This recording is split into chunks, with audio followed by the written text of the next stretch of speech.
if you stealthily ask the question of one of these radio hosts, especially the mainstream that are kind of undereducated about precious metals, said, if I could give you an investment that had a compounded annual growth rate of 10% per year, would you be interested in?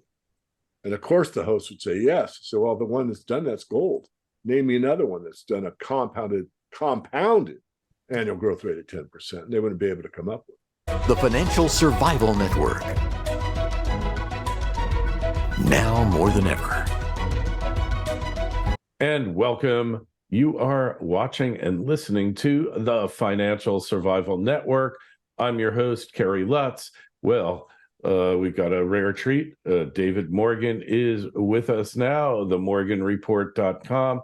We were just talking, David. It's been 12 years, and it's so funny because when we first met, you mentioned that, gee, this guy sounds great, but he's late to the party. Yeah, well, we had met, I think it was in 2010, 11, somewhere in there. And, we peaked in the metals, as you know, Kerry, end of April, early May, 2011 in silver, and September in gold in 2011. And, we were kind of me and then people in my, our genre, we were very popular when gold had 11 years up, in a row. Mm-hmm. And silver outperformed gold most of those years. It had some off years, in other words, one year over year like gold was, but it did well, very well. And then, when we met, if you would have asked me that we're going to go through this long U formation, meaning from the top all the way down, finally hit a bottom after years, then and get all the way back to what's called a round trip, where gold's back around the top of 2000. And it's going to take till 2023 to do so, I would have looked at you like, get out of the business. You don't know what you're talking about. But here we are, and the fundamentals for gold have only gotten better. I called the run to gold months ago, and I'll believe I'll be vindicated. Not that it's about me; it's the message, not the messenger. But the idea is that the smart money gets back into gold soon. Relatively soon. And the central banks bought more gold in 2022 than they had in decades. And that's the smart money. And even though they poo-poo gold on CNBC and the main financial channels, and they only seem to feature a gold feature when gold is down, the truth of the matter is that gold does well for preserving your wealth. And I'm going to digress for a minute, but I had a money manager at a major brokerage house, one of the top three, that is now retired, and we had a chat on their crypto-backed gold currency.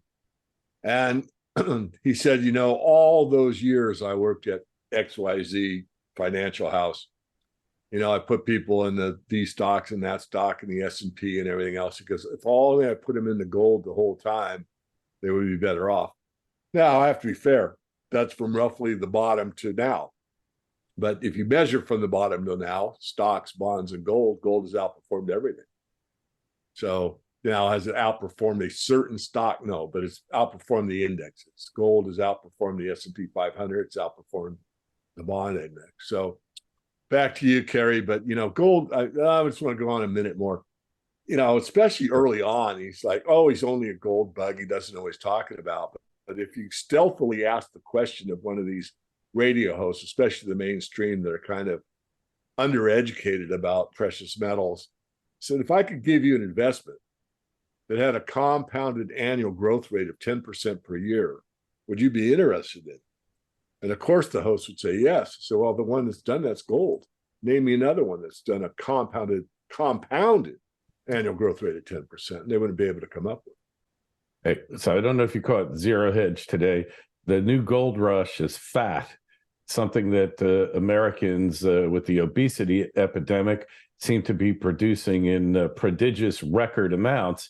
And their point was that the companies making anti-obesity medicines, the two biggest right now, Eli Lilly with Wegovy, and Novartis with Ozempic, and they've seen their market caps go to the roof. Eli Lilly is trading 6 times what it was in 2020. So there's always a gold rush going on somewhere, whether it's AI or EVs or cloud storage, whatever it might be. But it seems like, as far as figuring out ways to get people thin again by taking a magic pill, seems to really be the latest craze, doesn't it? It does, and I have to give you a story. I know this is an open forum, and I'm grateful for that, Kerry. But years ago, I was getting on one of my many flights, and two Scandinavians got on board just after I sat down. Both were taller than me, and I'm a tall man, as you know, and blonde, younger than me, fit as hell. And I was in the middle seat. One sat next to me, and the other sat across on the aisle. And they're talking, and they're going back home, and they had toured the United States of America, and they'd seen, Boston, Washington D.C., made it to Florida, made it out west. I mean, they did the whole shamol. So I listened carefully, and then I politely said, I couldn't help overhearing that you had toured the U.S. of A. And if you don't mind me asking, I'd like to know what was the most profound thing that you found out about America? And of course I'm thinking, maybe the Liberty Bell or the Washington Monument or, the Grand Canyon or whatever. And he looks at Las me Vegas. straight in the eye and he says, all Americans are fat. Now, remember what I asked him? I asked him, what's the most profound thing you found about America? And that's what he answered. All Americans are fat. And I wasn't like in top shape, not that I've stayed in top shape my whole life, but I stayed within reasonable boundaries compared to most of us Americans. You've seen me, Yeah. And so I kind of sucked in a little gut that I had. And he said, yeah, you guys don't even have food in your stores. In my country, everything is labeled with the nutritional content of everything that you buy. And in your country, you sell, popcorn, chips, and, of course we do. And I didn't know if he's referring to convenience stores or supermarkets. The conversation would go on real long, but it was just a real wake-up call to me. So it goes right back to what you started with about the new gold. And one more comment, and that is, unfortunately, the Americans have not been taught what I was taught, and that is self-responsibility. I mean, almost everybody knows to eat right, or basically how to eat right, and you got to exercise. And exercise can be as simple as walking, and that's your own responsibility. But they're much more apt to do the fast food, fast fix nature of our society, which is, grab a pill that'll fix me. I don't want to do the work. And that's unfortunate, as we both know. But those companies will probably make a fortune, and especially if it helps people to lose weight. Anything chemically put in your body like that, I always question it, what the side effects might be. But back to you. It's so true. Hey, at one point, believe it or not, I was 50 pounds heavier than I am right now. I was fat, obese, bordering on obesity. I was definitely overweight by any definition, and I was miserable. And I found aging really, when you're obese, really puts a lot of wear and tear on your joints, on everything, inflammation. And we talk about money, and we talk about wealth, and we talk about, what's going on in the world, but what's going on in your own life. Are you healthy or not? I got COVID. I thought I was more healthy than I was. COVID proved to me that I needed to change my ways, and I have lost another 20 pounds since then. And, I've always exercised. So, we have the pillars of health. We have the pillars of financial health. The pillars of health are, number one, healthy diet. Number two, exercise. Number three, sleep, adequate sleep. Number four, stress management. And they're all interrelated here.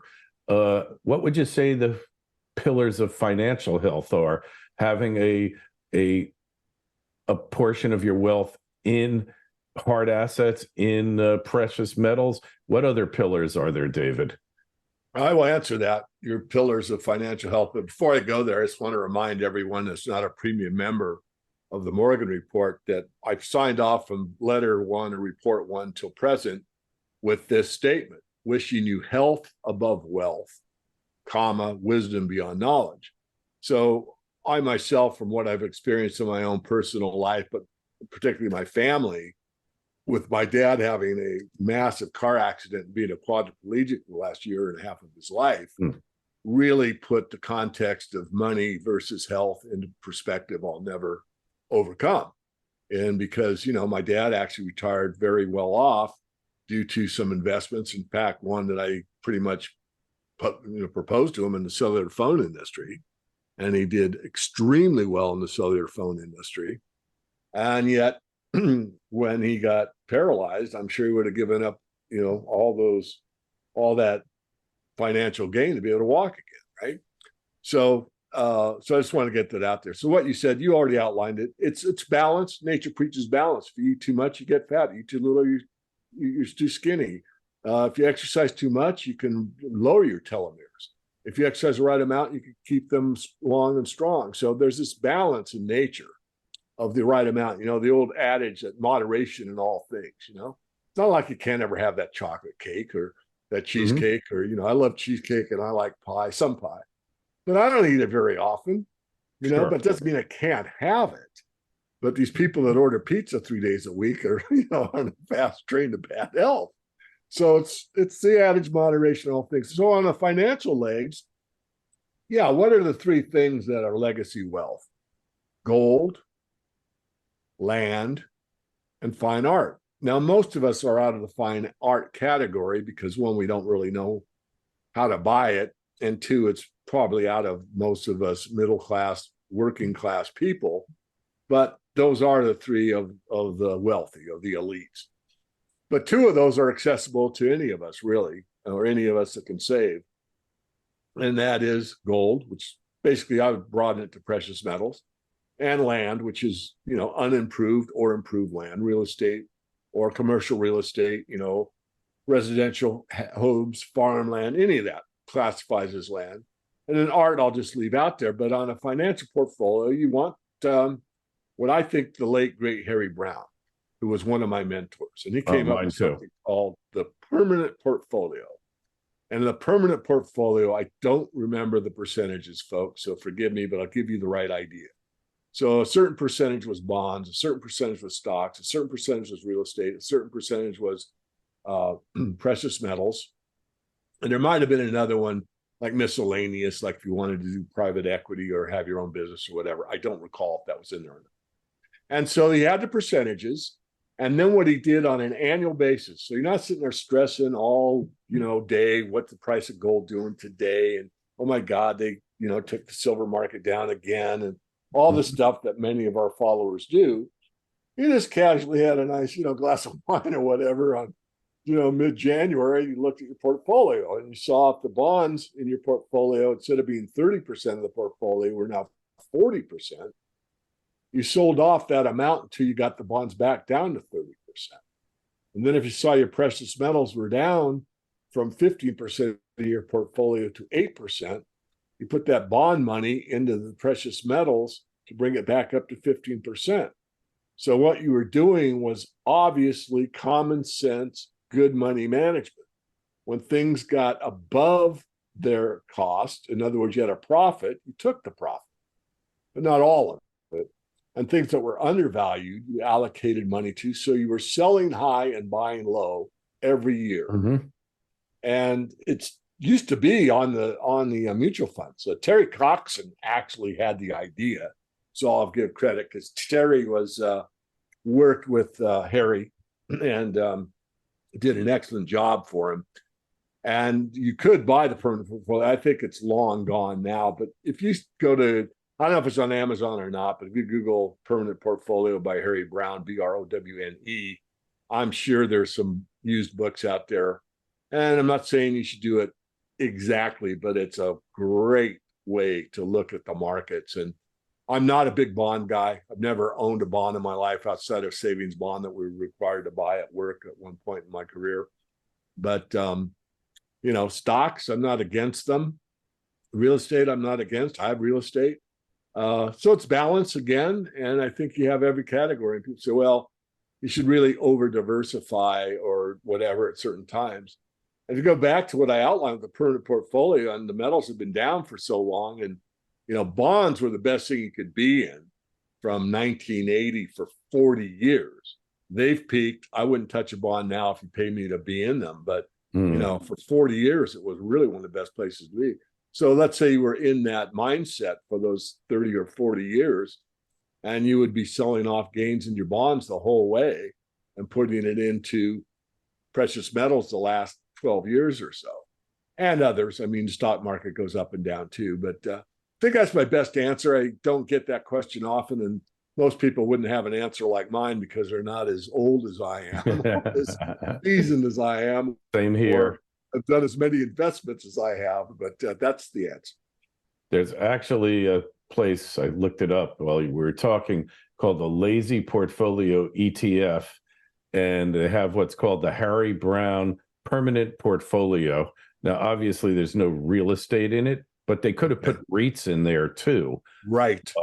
But this is strictly a stock-based portfolio. So 25% gold, 25% U.S. large cap stocks, and then 50% fixed income, of which half is TLT, and then half is short term. And they said that it's had a net return of about 6.5% per year compounded over like 25 years. But they don't have real estate in there, obviously. Yeah. And, the fact is that ETFs really aren't a good analog for what he was trying to get at, because for commodities, they just put gold in there. And obviously, if you had certain commodities, you were going to do better than what gold did, because they have done well over time. Yeah. So, yeah, again, I don't remember the exacts. He might not have had real estate in the original one. I really don't know. I know he was not a big real estate guy. I mean, that's from the other books I read by him, and also being lucky enough to spend some one-on-one time with him later in his life. I was very honored to be able to see one of my heroes and, have dinner with him and that type of thing. So no one gets it perfect. But what really that shows, though, is a simple strategy like that could give you almost 7% compounding. There aren't too many people that can do that. And that's beat the inflation rate for quite a while. It's probably a little less than the inflation rate is right now. But if it's been 25 years where we had basically no inflation, according to the experts, I don't agree that the true inflation rate's as low as the right says. We both agree on that, just to make clarity. Well, wait a minute, David, you said you didn't trust the inflation rate. Yeah, I don't. I don't trust much of anything that comes from the federal government or most state governments. But regardless, the idea is sound. And I'm glad you looked it up. Thanks, Kerry. Yeah. So, so another old saw, and I know you know this when we talked about it before, is that 1 ounce should buy a very fine men's suit, 1 ounce of gold. And in fact, now, you could buy suits, Italian super designers like Kitans for $14,000 new, but a good suit really probably 1,000, maybe 1,500, get a really good men's suit. You go to the outlet, probably get it for $750.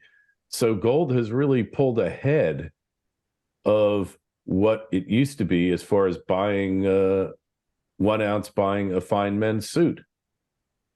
Well, that could be true. I mean, I don't look at one data point. I'm too, studied as an engineer. You'd want to take a database of several things like, the hamburger index and whatever.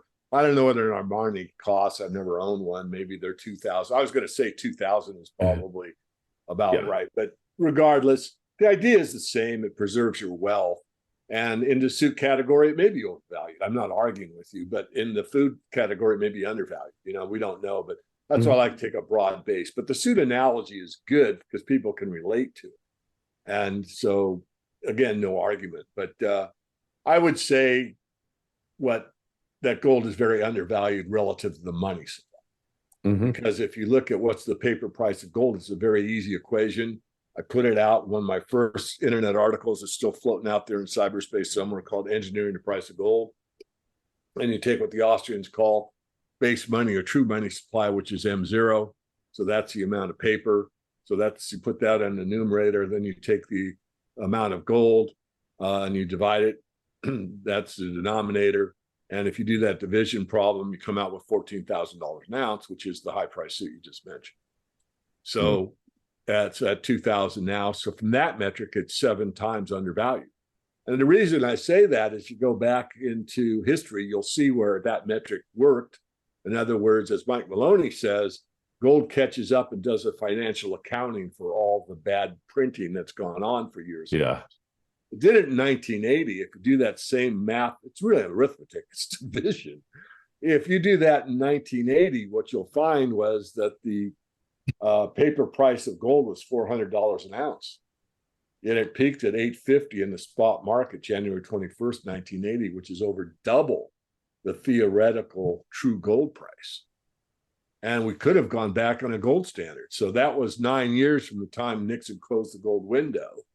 And you would have been able to peg the price of gold at, let's say, 800, and been well above the requirement for a paper price of gold. You would have twice as much. You can think of it in you can think of it several ways. Mainly say, well, we have twice as much gold as we need to meet our obligations, because really 400 is the paper price of gold, and we're pegging it at 800. Or you could say that, we can inflate a lot more paper until we get into trouble. We could double the money supply and still cover ourselves with gold. So that didn't happen, obviously. Yes, it was a one-day event, but gold hung in there pretty well. I remember selling, I was going to say a lot of mine. I didn't have that much, but I was in the futures market. I did well. And I had physical gold also.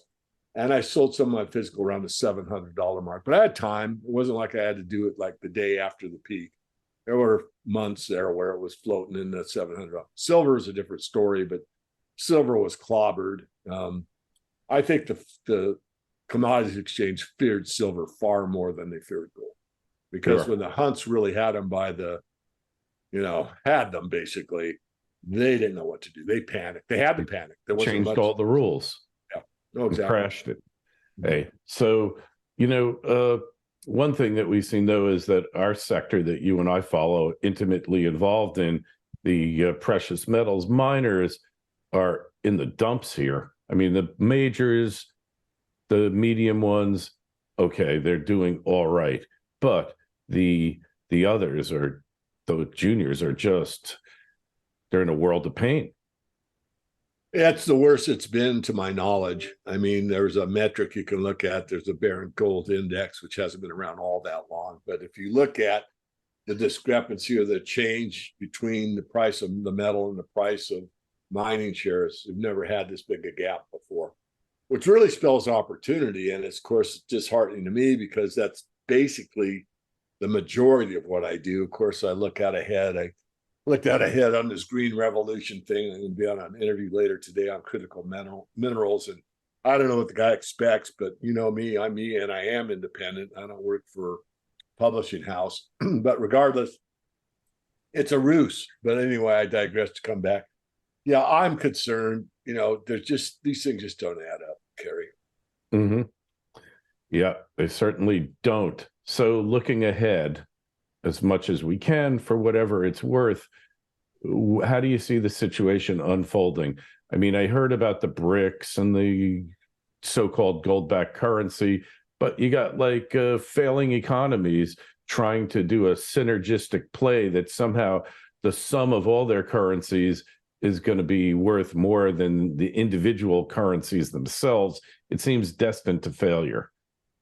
Well, China's having massive problems because the productive capacity of China at this point has too much capacity. There's not enough demand. Mm-hmm. So, and they have huge debt problems, and 30% of their economy is built on real estate. And these big real estate firms are blowing up.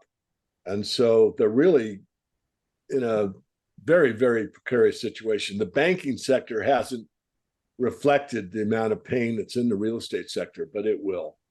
So if you're going to base your BRICS on, all these countries that recently joined, and of course, Brazil, Russia, India, China, and South Africa, and one of your stalwarts, China, which is the second largest economy in the world, is going down the tubes. How's that going to work? It's not. Yeah. It's not going to work. Now, the part that does work is interexchange between their own currencies. So you can trade Brazilian currency for Chinese currency for Russian rubles for South African rand, South African rand for, whatever pesos. And that's fine. And that alleviates them having to go through the dollar, which is good for those countries. The problem is that even though it's a unified currency, it's just like the euro, because they have different cultures, they have different work ethics, they have different holidays, they have different productive capacities. And because of that, if you are, let's say, a Greece in the euro and you're a Germany in the euro, who's getting a better deal? Mm-hmm. Well, yeah, you could think about it, but they're not the same. And that's the problem. So you've got a country that, let's say, uses their peso to buy your rubles. And the productive capacity of the peso is not the same as the ruble. Then how valid is it? The reason that the US dollar is the best shirt in the hamper, as this overused expression, is because all these other countries are inflating faster. We're inflating like hell won't have it. But when you consider what Zimbabwe did with their inflation compared to the dollar is a real king, or the lira, or Turkish lira, or whatever. So right. And is that true, David? In every case, no, it's not. But that's the way the index reacts, is that these other currencies are devaluing faster than the dollar. Yeah. And because of that fact, the dollar looks better than the rest of them, not because we aren't destroying the dollar, we're just destroying it at a lower rate. And of course, the main reason, as we all know, but probably should be said, is because we do have the luxury of being the reserve currency, which is being diminished by the BRICS. But the BRICS currency taking over, it's not going to happen, at least not for a long, long time, in my view. And I'll change my mind. I get better data or something appears that I'd missed. But these dollar debts are that. They're dollar denominated. So if you're in Indonesia or, any country that has dollar denominated debt, you've got to take those ruples or those pesos or whatever your currency is, convert them to dollars to pay off the dollar debt. You cannot pay your dollar debt off with the BRICS currency. It can't be done. Yeah. And like in the long run, maybe it'll have some effect. But we always say now that it's the dollar is the best looking house in Baltimore, right? I like that one. So, all right. So morganreport.com, that's where we find you these days. Yeah, I'm going to put out a special for my expireds. I'm going to let them have a free report. Basically, the cost of the report is the cost of a 1-hour consultation. And anyone that resigns, I'm going to give them a 1-hour consultation, one-on-one with me, not one of my staff. And I do that for a couple of reasons. One, I want to build back rapport. And secondly, I want to make sure they get started right with the right equities, because, everyone would love to get rich in the juniors, but it's the wrong time of the season to be heavily invested in the juniors. Yeah. You want to be in the top tiers and the mid tiers. You want to be in the junior producers as your more speculative part of your portfolio. And I want to get everyone started correctly. So I'm going to make that offer here probably by the end of this month. Probably run it for 30 days. Once that's accomplished, then we'll probably go to the general public, and I'll do not quite the same, because people that are loyal to me, I'm more loyal to, but something along the lines of a half-hour consultation. And you could say a lot in 30 days. So trying to give back as much as I can. I still have to keep this business afloat. There's a lot of people that depend on me for their livelihood. Got to keep the lights on. Not just about me. And sure, that's it. So thank you for letting me get that in there, Kerry. Hey, my pleasure. Well, hey, you got a question for David, myself, email me, kl@kerrylutz.com. Hey, you'll find a link to David's site in the show notes to this interview on financialsurvivalnetwork.com. Just click through and you'll get to them while you're there. Sign up for our free newsletter. David, always a pleasure. Thanks so much for coming by. We'll talk to you again real soon. Great, Kerry. Thank you.